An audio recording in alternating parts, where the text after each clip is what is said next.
Então, quais são os 10 princípios conservadores? O primeiro deles, os conservadores ou os liberais, eu vou começar a usar agora a palavra liberal, acredita que existe uma ordem moral duradoura. Natureza humana é constante, verdades morais permanentes, coisas permanentes. Então, existe essa palavra, duas palavras aqui de coisas permanentes, é algo que foi cunhado pelos liberais, no sentido de a moralidade que nós vemos construindo durante todos os 5.000 anos da história, né? Os usos e costumes são o que norteiam a nossa vida, né? Então, a ordem interna, o indivíduo, tá? E a ordem externa, a sociedade. Foi o que nós falamos agorinha, tá? Existem duas ordens, duas liberdades, existem duas responsabilidades que se complementam, a individual e a social. Quando você exagera nessa ordem da sociedade, você vai para o socialismo extremo e restrito, você vai para o desastre, porque os socialistas não têm um forte senso de certo e errado. Para eles pode tudo. Eles refizeram toda a moralidade, né? Dizendo que pode roubar, pode matar, pode enganar, né? O segundo é costumes, convenção e continuidade. A ordem, a liberdade e a justiça são, né, frutos de uma longa existência. Não foi criado ontem, né? Isso vem sendo acumulado ao longo do tempo e os conservadores liberais consideram isso importante. A gente não pode simplesmente ignorar toda a ordem moral existente. A sociedade é um organismo vivo, não é uma máquina. Ou seja, não dá para a gente dar uma descontinuidade na sociedade, como não dá para dar uma descontinuidade no ser humano. Uma máquina você desliga, ela fica parada, você tira a energia, ela fica parada, você coloca energia e imediatamente ela sai cantando pneu. O ser humano, a sociedade não é assim. As coisas têm que ser feitas de forma gradual, né? E a consagração pelo uso, né? A sabedoria da espécie humana é muito maior do que eventualmente de um aventureirozinho que se dá ao luxo de criar uma doutrina totalmente contrária a toda essa moralidade. É o caso do marxismo, né? Que se acha muito inteligente e nega tudo isso que já existe e fica colocando novas moralidades, novas formas de ser. Isso só dá em tragédia, né? Então a sabedoria da espécie humana é superior. Então a gente tem que entender, né, os costumes, as convenções. Aqui existem duas figuras, né? Essa palavra aqui, né?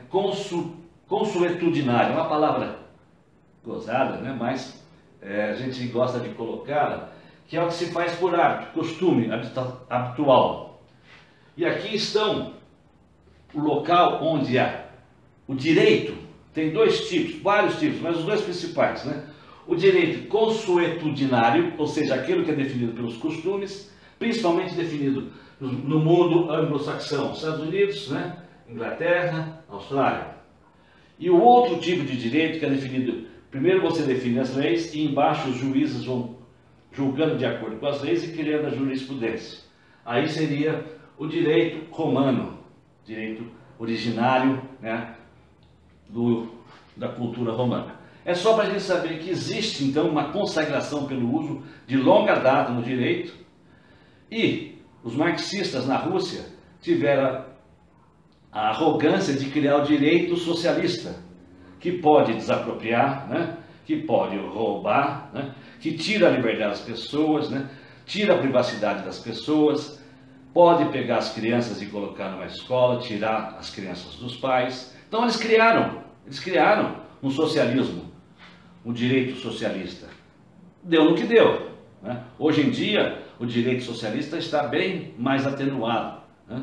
Até a Rússia já abandonou bem esse direito socialista. Existem alguns pequenos países que ainda usam. O quarto, né, valor liberal conservador é o princípio da prudência. No estadista, a prudência é a principal virtude. Quem disse isso? Platão. A providência anda devagar, o diabo urge. São duas frases que dá muito bem a entender como que os liberais conservadores entendem a política da prudência.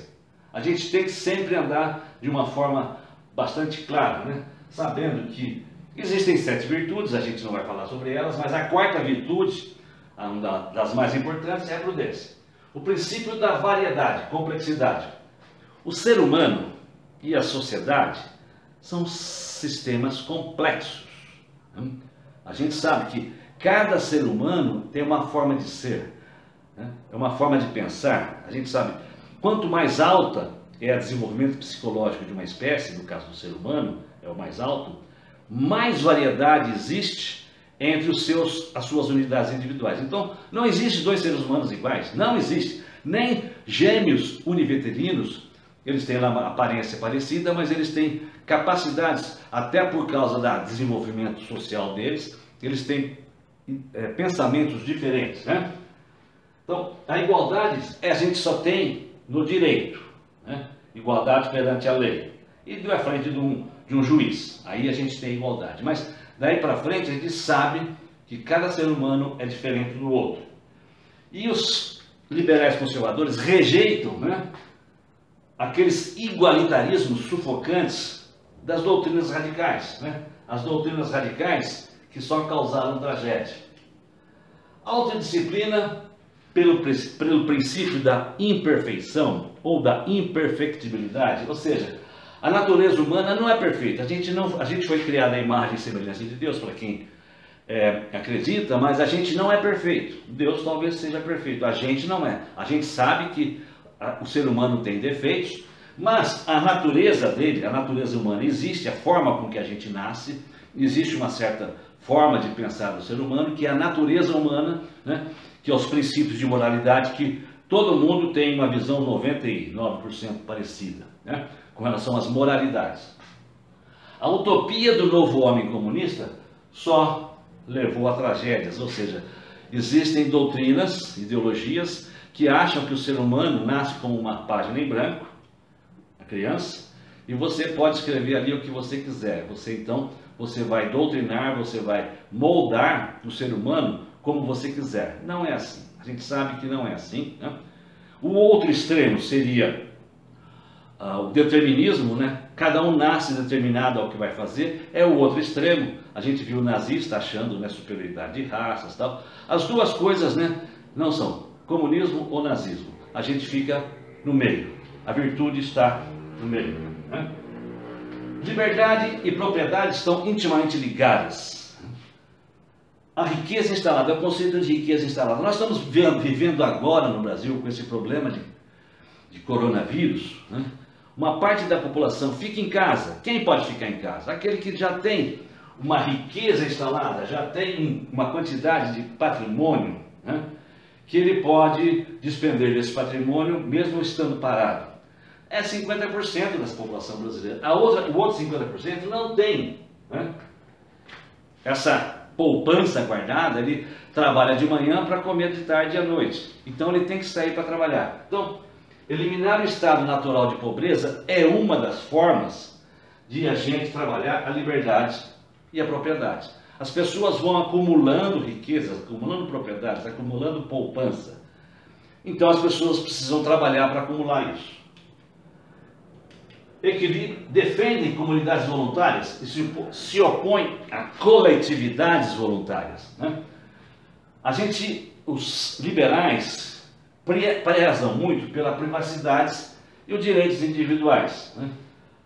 Mas existe também nas sociedades que estão liberais o espírito comunitário ou o cooperativismo. No sul do Brasil é muito comum o cooperativismo, talvez pela formação, né, da imigração lá no sul do Brasil, mas são pessoas individuais, né, são pessoas que têm a sua privacidade, mas que trabalham cooperativamente.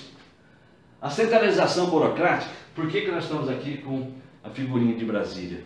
porque o Brasil cometeu um erro sobre o ponto de vista da centralização do poder excessivo lá em Brasília, o poder econômico excessivo, o dinheiro vai tudo para Brasília e depois eles começam a separar. O Paulo Guedes está falando muito em refazer o pacto federativo, eu não sei se eles vão deixar ele fazer, né? Mas a centralização burocrática jamais vai superar a iniciativa pessoal, a responsabilidade individual. Quando você tira a responsabilidade individual das pessoas, as pessoas começam a encostar dizendo: o problema é do governo, então eu vou esperar mandar aqui o Corona Voucher.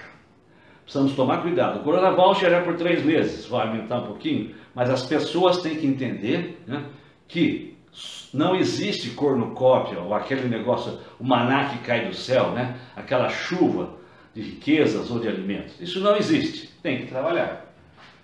Necessidade de limites prudentes sobre paixões e poderes. O que é o poder sob o ponto de vista político? É eu poder fazer o que eu quiser e não dar satisfação para ninguém, independente da vontade dos outros. O extremo, quando você começa a analisar o poder, seria: todo mundo tem poder, vira uma anarquia. Somente um tem poder, vira uma tirania, né? Então, nós não queremos nem anarquia, nem tirania. A gente quer a democracia, que é algo, né, de novo, que a virtude está no equilíbrio das duas coisas.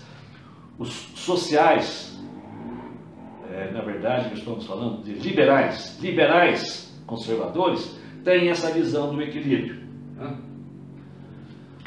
Freios e contrapesos. Na democracia tem muito disso, os 3 poderes, né, que se equilibram entre si. O Brasil está com alguns problemas lá, né? O poder executivo quer legislar, o poder legislativo quer fazer executar, o poder judiciário quer executar e quer também fazer leis. Está uma confusão lá em Brasília. Vamos ver se esse pessoal se entende lá. E por último, o valor liberal conservador é o equilíbrio entre a permanência e a mudança. O conservador não é aquele que tem orgeriza a mudança. Não, a gente sabe que é necessário mudanças. Por quê? A gente sabe que um corpo que para de se renovar, o ser humano, a sociedade, ele está caminhando para a morte. Tem um conceito na medicina que chama homeostase, que são parâmetros do corpo humano dentro do intervalo de variação, que se variar esses intervalos, a gente morre, né? Água, sal, glicose, oxigênio, né? Os testes que fazem colesterol, triglicéridos. Se a gente não ficar bastante atentos à nossa homeostase, a gente pode sim se dar mal.